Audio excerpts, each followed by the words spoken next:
কি অবস্থা সবার?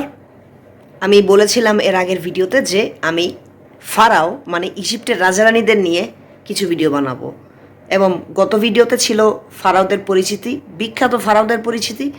সবাইকে রিড আউট করি নাই এবং বলছিলাম যে কয়েকজনকে নিয়ে হাইলাইটেড ভিডিও বানাবো। তো আজকের ভিডিওটা হচ্ছে ফারাও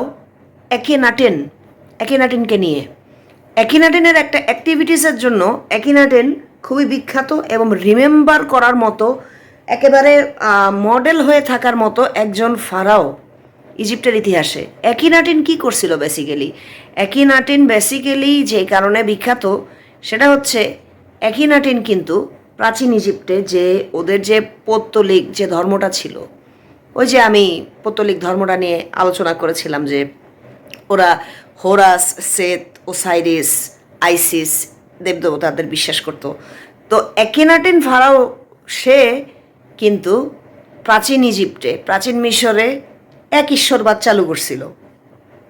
তো এক ঈশ্বরবাদ চালু করা পৃথিবীতে আমরা যদি বিভিন্ন সময়ের বিভিন্ন জায়গার ইতিহাস আমরা দেখি, তাহলে আমরা দেখতে পাবো যে বিভিন্ন সময়ে বিভিন্ন পুরুষ মানুষ, বিশেষ করে মেয়েদেরকে আমরা সাধারণত ধর্মের ফাউন্ডার হিসাবে পাই না, কারণ মেয়েদেরকে ধর্মের ফাউন্ডার হিসাবে ডকুমেন্ট ওভাবে করাও হয় নাই, আর মেয়ের লোকের অ্যাক্টিভিটি মেসায়া টাইপের কোনো অ্যাক্টিভিটি না, এবং মেয়েরা নিজেদেরকে মেসায়া বলে কখনো দাবিও করে নাই বা করে না, বা এক ঈশ্বরবাদ চালু করার পিছনে মেয়ে তেমন একটা দেখা যায় না ইতিহাস ঘাটলে। কিন্তু আপনি একিনাটেনকে দেখেন, একিনাটেন হচ্ছে সেই ইজিপ্টের, প্রাচীন ইজিপ্টের সেই একজন ফারাও যে পৌত্তলিক সমাজে এক ঈশ্বরবাদ চালু করছিল, এবং এক ঈশ্বরবাদটার নাম ছিল অ্যাটেন রিলিজিয়ান। ঠিক আছে? তো অ্যাটেন রিলিজিয়ানটা মূলত সে চালু করে যখন সে নিজে সিংহাসনে বসছে, তখন সে বলছিল, একটা ডিক্রি দিছিল যে ইজিপ্ট এখন থেকে আর পৌত্তলিকতার মধ্যে থাকবে না, সবাই একজনকেই পূজা করবে, আর সেটা হচ্ছে সূর্য ভিতরেই আসল দেবতা লুকিয়ে থাকে এবং সূর্যকে পূজা করবে। তো সূর্য ভিত্তিক এক ঈশ্বরবাদ, মানে ওর ধারণাটা ছিল যে সূর্যটাই হলো এক ঈশ্বর, একটা ঈশ্বর। ঠিক আছে?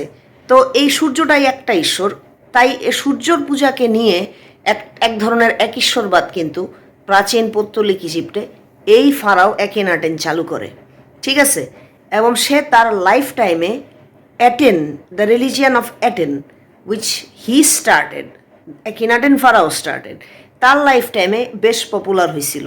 কিন্তু পরবর্তীতে তার ডিমাইসের সাথে এই যে ধর্মটা অ্যাটেন ধর্মটা, যেটার ভিত্তি ছিল হচ্ছে সূর্য, আর বাকি যে দেবদেবতা সেগুলার পূজা বাদ, হ্যাঁ, এইটা আবার পড়ে গিয়ে ইজিপ্ট আবার পৌত্তলিকতার দিকে চলে যায়। ঠিক আছে? একাধিক ঈশ্বরের বিশ্বাসে চলে যায়। তো আমি যেটা বলতেছিলাম, একিনাটেন ফারাও জীবিত থাকতে যখন অ্যাটেন ধর্মটা চালু করে, তখন সে এটার ঠিকাদারি নিছিল। কিভাবে?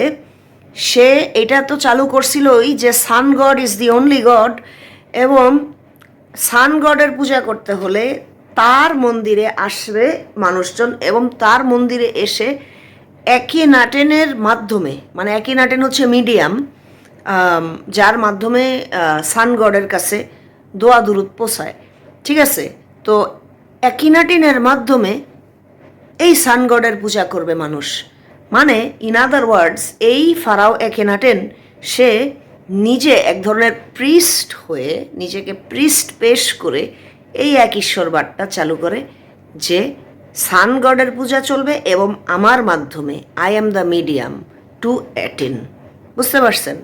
এইভাবে সে এই ধরনের, এই ঘরানার একটা প্রাচীন এক ঈশ্বরবাদ চালু করছিল।